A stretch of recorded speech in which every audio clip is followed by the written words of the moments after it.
তিনজন আসছে, বাড়ি নিয়ে চলে গেছে। দেখো খুব সুন্দর হাওয়া হচ্ছে। আমার আর তার কালারটা একই, পিঙ্ক পিঙ্ক কালার, আর এর কালারটা একটু আনকমন, এরটা বেশি সুন্দর। আমাকে এটা দিয়ে দিচ্ছি, ওকে আমি পছন্দ করে কিনে দিয়েছি। কি সুন্দর হাওয়া হচ্ছে। ও হাওয়া বুঝবে কি করে? কোথায় রেখে কোথায় জানো? চার্জার দিয়েছে, আমার সাথেও আছে চার্জার ফুল। আরে এই দাঁড়েই আছে কি বলেছে, 1 ঘন্টা হাওয়া খেতে আর 8 ঘন্টা চার্জ দিতে। এটা রথের মেলা থেকে কিনে এনেছি। হ্যাঁ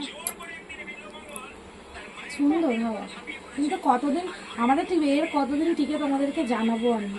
এর মানে 1 সপ্তাহ আইবি। একটা ক্যাকটাস কেটেছিল, সেই কথা বলেছে 15 দিন পরে এসে দেখি আর নেই, তা হাওয়া হয়ে গেছে। তার ভেতরের মেশিনগুলোকে খুলেছে। Bye bye.